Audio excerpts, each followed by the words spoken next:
Assalamualaikum warahmatullahi wabarakatuh. Salam satu anak, satu kurikulum. Pada pagi ini kita berjumpa. Saya akan mengawali webinar kita dengan beberapa video pengantar yang eh, menurut saya harus diantarkan lebih dahulu sebenarnya dulu. Karena webinar pada keterbatasan waktu, ya, hanya 2 hari, hanya 21 jam. Jadi untuk itu saya akan men-share beberapa video yang ini akan menjadi landasan berpikir kita. Satu anak, satu kurikulum dengan tagline yang saya buat, guru tidak pernah menemui atau tidak pernah bertemu kelasnya itu dua kali. Karena pasti guru yang berbeda dan murid yang lain. Eh, Pada video kali ini saya akan mengucapkan asumsi yang dipakai oleh saya dalam membangun berpikir satu anak, satu kurikulum. Saya berangkat dari asumsi bahwa ilmu pengetahuan dan paradigma berpikir kita itu menuju eh, ke logosentris. Dari antroposentris ke logosentris. Jadi hal ini filsafat pengetahuan kita yang itu membentuk paradigma berpikir kita itu, kalau kita lihat dalam sejarah ilmu pengetahuan, para sejarah ilmu pengetahuan mencatatnya bahwa kita pernah melewati sejarah ilmu pengetahuan yang disebut dengan sejarah klasik. Masa klasik ini terjadi pada 5 Masehi sampai 10 Masehi. Di sana, di era itu lahir filsuf besar Socrates, Plato, dan Aristoteles yang memenuhi peradaban Yunani kuno. Nah, paradigma berpikir di abad klasik itu, 5 sampai 10 Masehi itu, adalah kosmosentris. Sebuah paradigma berpikir bahwa alam semesta ini asal muasalnya adalah kosmos. Segala sesuatu yang terjadi, yang terlihat, yang ada di alam semesta itu berasal dari kosmos dan berakhir pada kosmos. Itu cara berpikir filsafat klasik. Cara paradigma berpikirnya adalah kosmos. Kemudian masuk di abad pertengahan. Abad pertengahan ini paradigma berpikirnya adalah teosentris, supranatural. Abad pertengahan ini terjadi antara 10 Masehi sampai 15 Masehi. Paradigma berpikir ilmu pengetahuan dan ilmuwan filsuf yang hidup di era 10 sampai 15 Masehi itu di abad pertengahan adalah teosentris, di mana saat itu sedang dan berkembangnya agama-agama besar dunia seperti agama Yahudi, agama Kristen, dan agama Islam. Jadi mau tidak mau peradaban berpikir filsafat ilmu pengetahuan yang berkembang di abad pertengahan itu terpengaruhi juga oleh agama-agama besar yang berkembang saat itu. Sehingga cara berpikir ilmu pengetahuan dan filsafat saat itu adalah teosentris, Tuhan sentris. Segala sesuatu itu berasal dari Tuhan. Alam semesta ini diciptakan oleh Tuhan, oleh Allah dalam Islam, oleh Allah dalam Kristen, oleh Eli dalam agama Yahudi. Itu segala sesuatunya berasal dari Tuhan, dari Allah, dari Eli, dan akan kembali kepada Tuhan, kepada Allah, kepada Eli. Jadi ilmu pengetahuan itu juga dibangun begitu. Alam semesta, kebenaran, realitas itu adalah theos. Yang ada adalah Tuhan. Yang ada adalah Allah. Yang ada adalah Allah, yang ada adalah ilmu. Yang realitas adalah Tuhan, selain Tuhan itu tidak realitas. Itu ilmu pengetahuan, peradaban, filsafat yang berkembang di abad pertengahan. Theosentris. Kemudian memasuki ada era, yaitu orang-orang di masa abad pertengahan itu, terutama orang-orang yang beragama Nasrani, merasa kebebasan berpikirnya itu tidak bebas, tidak merdeka. Ilmu pengetahuan tidak berkembang, kebenaran realitas itu dikuasai oleh otoritas keagamaan. Yang saat itu adalah gereja di Barat. Walaupun kalau kita lihat, abad pertengahan itu adalah abad kejayaan, keemasan ilmu pengetahuan di dunia Islam. Ya, teosentris di Islam itu menimbulkan kejayaan abad keemasan ilmu pengetahuan. Tapi teosentris di Barat, teosentris Kristiani itu menimbulkan ilmu pengetahuan mengalami kegelapan, kebuntuan, dan penindasan. Nah, sehingga orang-orang di Barat itu mendesakkan sebuah cara berpikir baru.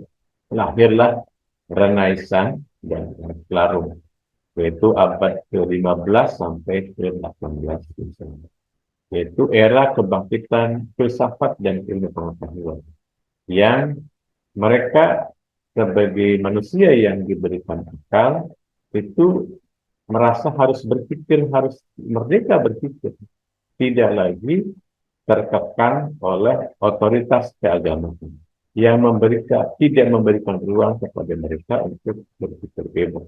Maka kita mencatat misalnya pemberontakan para filsuf dan ilmuwan itu di Barat di masa Renaissance dan Aufklärung itu, kita mencatat misalnya ada peristiwa dialektika pemikiran antara teori geosentris dan teori heliosentris. Teori geosentris yang dibawa, yang dipegang, yang ditegakkan oleh gereja, yang meyakini bahwa alam semesta ini pusatnya adalah bumi. Jadi semua alam semesta, semua tata surya itu mengelilingi bumi. Bumi sebagai pusat. Sebaliknya para ilmuwan, para filsuf mengatakan bahwa hasil pengamatan penyelidikan mereka yang menjadi pusat dari alam semesta ini, pusat tata surya kita adalah matahari, yang disebut dengan teori heliocentris. Nah, karena saat itu yang mendominasi, yang menguasai adalah gereja sebagai otoritas kebenaran, otoritas realitas, maka para penggagas teori heliocentris itu dihukum seperti Copernicus, Galileo Galilei, itu dihukum mati, dan para pengikutnya dilarang untuk menyebarkan teori heliocentris. Siapapun yang melakukannya, mereka akan dihukum mati. Nah, itu kebebasan berpikir, kebebasan pengetahuan mengalami penekanan. Kemudian di abad 15 sampai 18 Masehi, para filsuf, para ilmuwan melakukan gerakan, terjadilah gerakan namanya Renaissance dan Aufklärung. Dari sinilah kemudian lahir abad modern.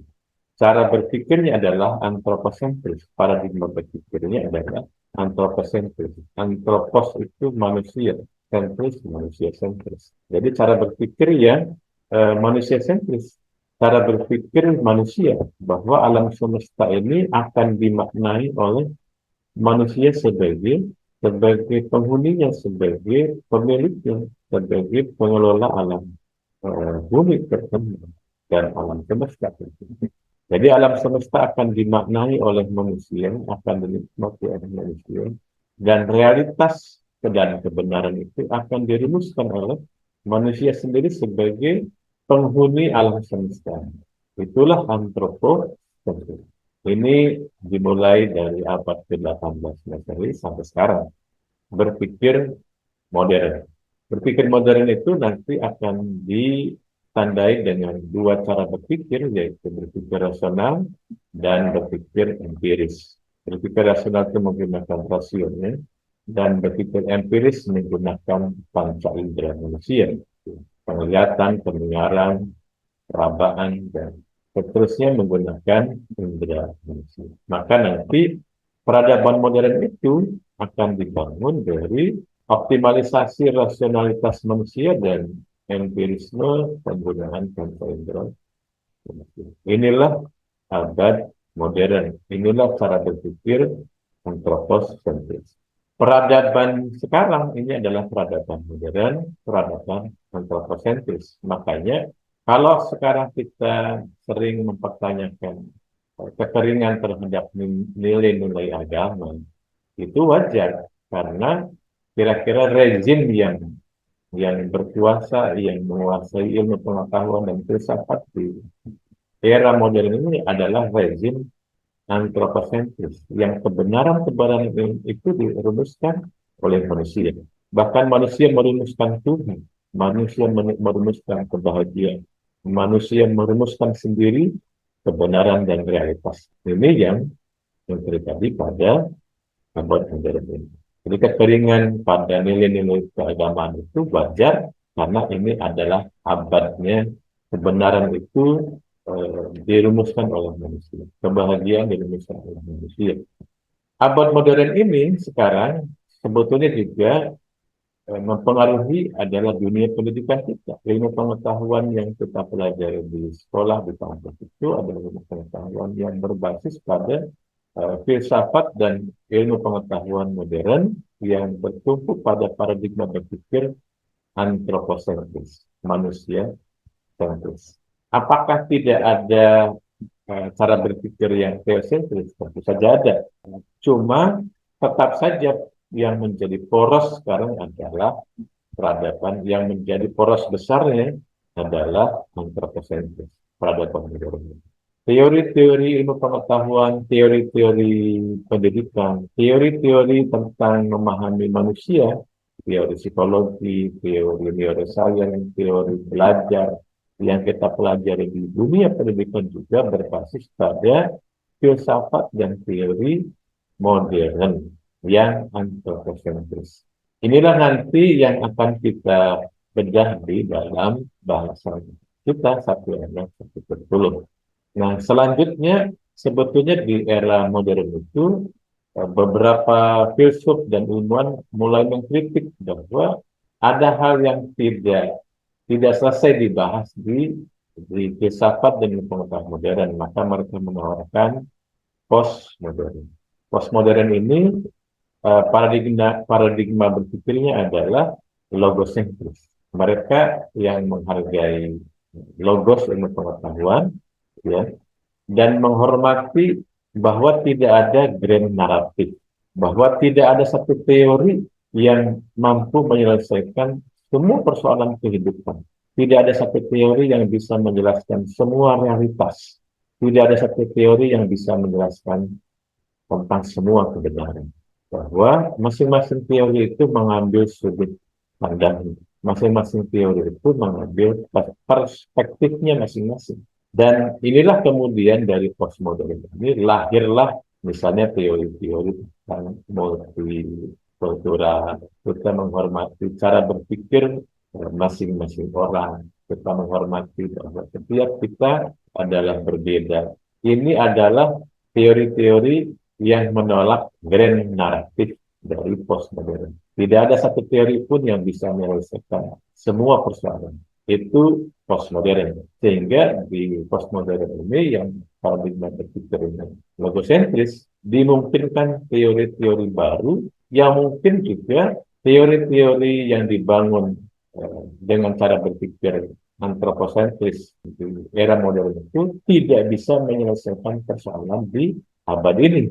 Jadi teori-teori alternatif dibuka seluas-luasnya di postmodern ini, di orang-orang yang berpikir logosentris. Sebetulnya sekarang suka atau tidak suka, sadar atau tidak sadar, cara berpikir manusia-manusia modern ini sekarang sedang bergeser ke cara berpikir postmodern, yaitu yang logosentris. Bapak dan Ibu semua, para peserta webinar pendidikan satu anak satu kurikulum, saya melihat bahwa ada teori-teori pendidikan, teori-teori belajar yang kita ambil dari filsafat dan ilmu pengetahuan modern yang antroposentris itu, menurut saya tidak bisa menyelesaikan persoalan-persoalan realitas dan kebenaran-kebenaran yang terjadi di era postmodern ini, ya. Sehingga dari sinilah saya melihat bahwa sebetulnya sekarang ada pergeseran dari cara berpikir yang antroposentris ke logosentris. Sehingga tidak ada salahnya kemudian kita dunia pendidikan juga mulai bergeser dari cara berpikir yang antroposentris ke cara berpikir yang logosentris. Selamat datang di era satu anak, satu kurikulum.